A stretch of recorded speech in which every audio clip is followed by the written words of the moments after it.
It was October 9, 2012. A bus transporting female students was attacked by the Taliban. They shot 3 girls and made sure all of them were dead. But a girl among the victims had other ideas.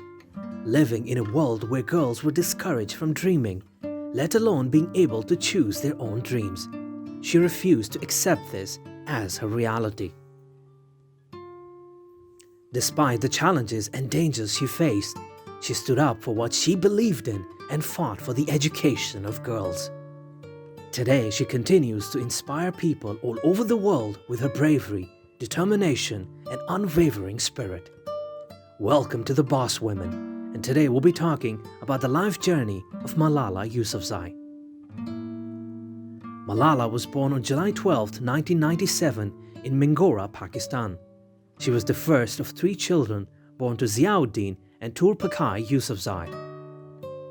Although raising a girl in Pakistan was not always easy, Malala Yousafzai's father was determined to provide her with the same opportunities as boys. Her father was a teacher and education advocate who ran a girls' school in their village.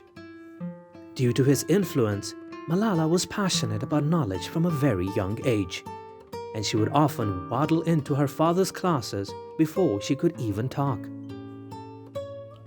However, by the time she was 10 years old, Taliban extremists began to take control of the Swat Valley, and many of her favorite things were banned.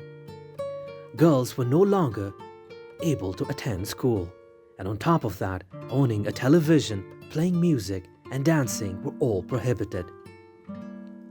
Girls' education was specifically targeted by the Taliban, and by the end of 2008, they had destroyed over 400 schools. At 11 years old, Malala decided to stand up to the Taliban.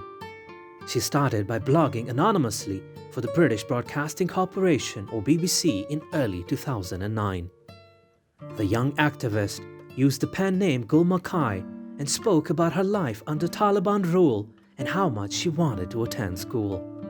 Her first BBC diary entry, entitled "I Am Afraid," it detailed her nightmares about a full-blown war in her hometown. Her nightmares started to become reality, as Malala and her family were soon forced to leave their home due to rising tensions between Pakistan and the Taliban. This, however, did not stop Malala from advocating for her right to attend school. Over the next few years, she and her father began speaking out on behalf of girls' education in the media. They campaigned for Pakistani girls' access to a free quality education. By 2011, Malala was nominated for the International Children's Peace Prize. Although she did not win, that same year she earned Pakistan's National Youth Peace Prize. Malala was now a household name. However, this also made her a target. On October 9, 2012, 15-year-old Malala was on the bus returning from school with her friends.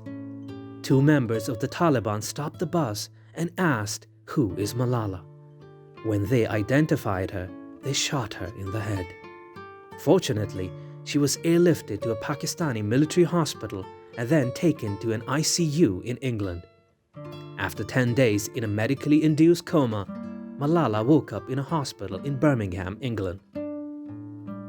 She had suffered no major brain damage, but the left side of her face was paralyzed, and she would require many reparative surgeries and rehabilitation.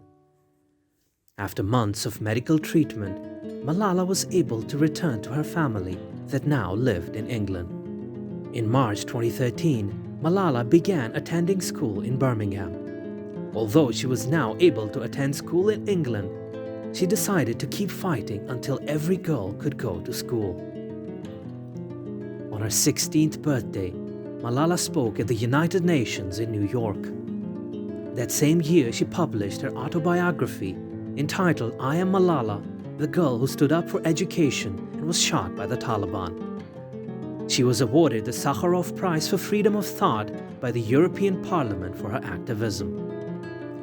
In 2014, the activist and her father established the Malala Fund to internationally support and advocate for women and girls. Through her charity, she met with Syrian refugees in Jordan, young female students in Kenya, and spoke out in Nigeria against the terrorist group Boko Haram that abducted young girls to stop them from going to school. In December of 2014, Malala was awarded the Nobel Peace Prize for her work. At age 17, she became the youngest person to be named a Nobel laureate. Since then, Malala has continued to advocate for the rights of women and girls. The Malala Fund advocates for quality education for all girls by funding education projects internationally, partnering with global leaders and local advocates, and pioneering innovative strategies to empower young women. Malala is currently studying philosophy, politics, and economics at the University of Oxford. That's what a small girl with motive and goals can achieve. Malala proved that women are equal to men, if not superior. And on that uplifting note, it's time for us to call it a day. But we do hope that you liked the video and found it informative. Subscribe to our channel and don't forget to click the bell icon. Your valuable suggestions are very important to us, so do post them in the comment section. And I'll see you in the next video.